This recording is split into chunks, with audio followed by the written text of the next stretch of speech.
Olá pessoal, vamos lá trabalhar agora com o projeto de projeção do mockup 3D, certo? Vou abrir aqui o Photoshop, criar um novo arquivo. Vocês vão ter a liberdade de trabalhar com qualquer tipo de mockup, né, de imagem ou de arte display com tipografia.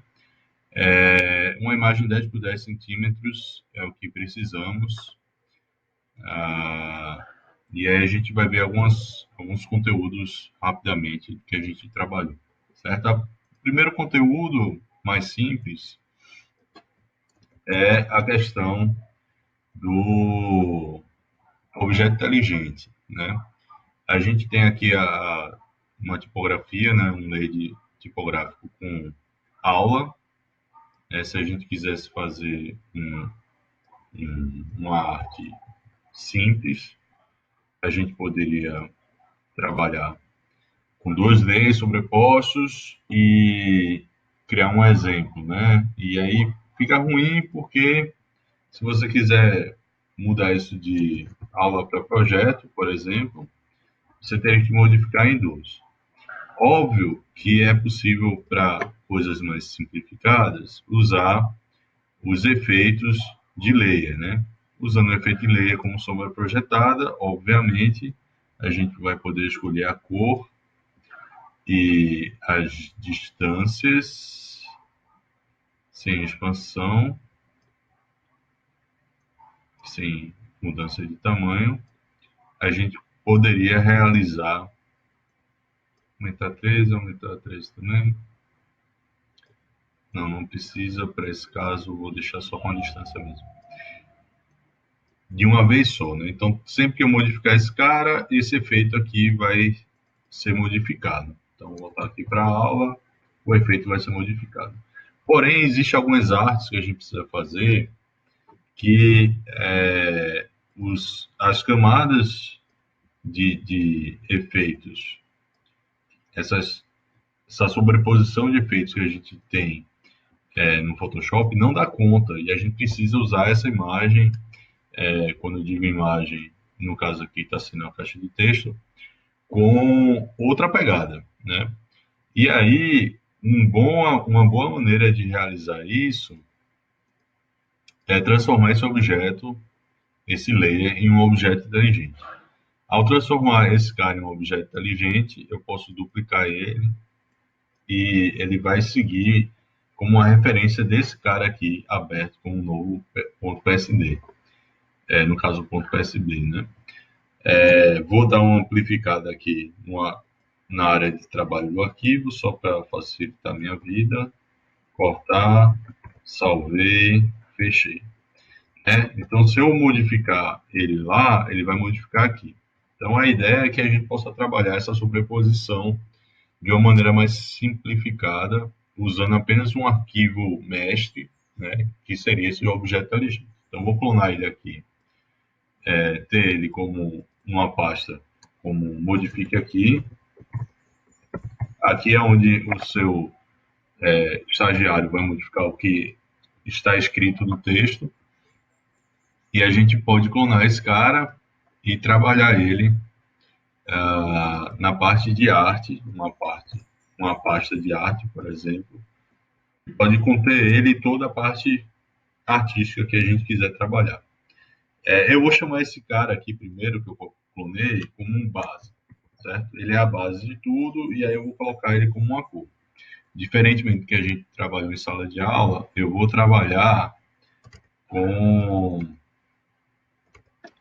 a com uma extrusão 3D, certo? Primeiramente vou falar sobre sombra, farei um novo vídeo com a extrusão 3D. Então, para esse cara aqui especificamente, eu vou colocar uma sobreposição de cor.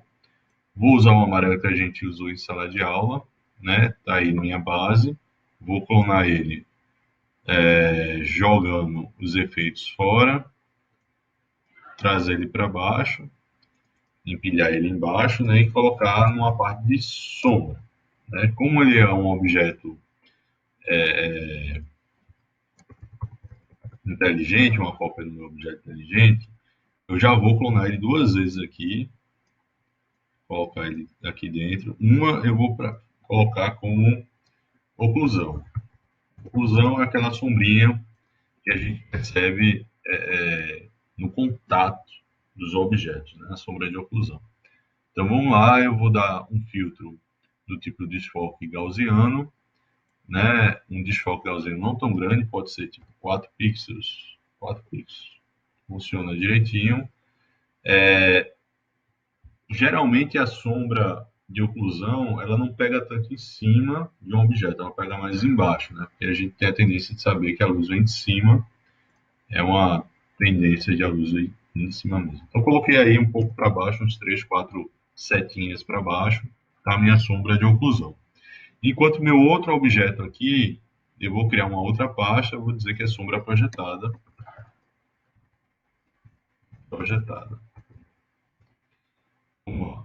Minha sombra projetada, eu vou pegar esse carinha aqui e eu vou mover ele. Vou mover ele um pouco para um lado, um pouco para o outro.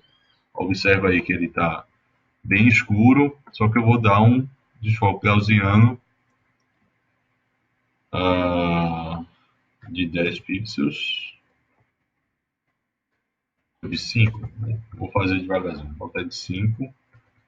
Vou mover de forma que ele pareça estar próximo do meu objeto.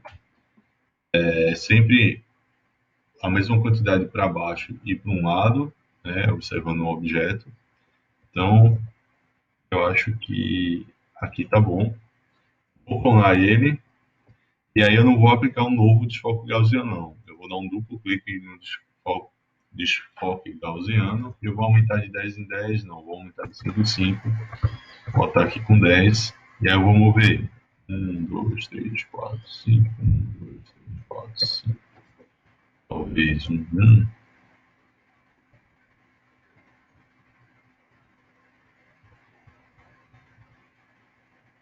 Então, beleza, vou clonar ele aqui. Vou aumentar aqui para 15. Aí eu vou mover ele um para baixo, um para o lado. Clonar ele. 20. Um para baixo, um para o lado. Vou clonar ele. 25. Um para trás, um para o lado. Um para trás, um para o lado. Eu vou dobrar a distância. E aí eu vou dizer que esse cara aqui, o primeiro cara de sombra projetada, vamos dizer, 80. Esse cara aqui é 60. Esse cara aqui é 40. E esse cara aqui é 20. Enquanto que esse cara aqui é 10. Então tem uma sombra projetada aí razoável no meu objeto, né? Essa sombra em si, ela está muito forte. E aí a gente pode trabalhar todo esse grupo modificando essa sombra totalmente usando a pasta, né? Que tem o Blend Mode de passagem. Eu posso diminuir a opacidade, por exemplo, para 70, e aí eu tenho uma sombra que faz mais sentido. Posso, inclusive, gerar um layer com máscara de corte, e nesse layer eu adicionar ele um outro objeto, que será minha sombra em si. Coloquei esse carinha, e em vez de passagem, eu passo a adicionar o Blend Mode de multiplicação, ele gera uma sombra colorida, né? Pode ser roxo, pode ser vermelho. Esse cara aqui é só duplo clique, botar aqui esse vinhozinho, ele também gera uma sombra projetada interessante. Azul também é legal. Então aí tá a minha parte de sombra.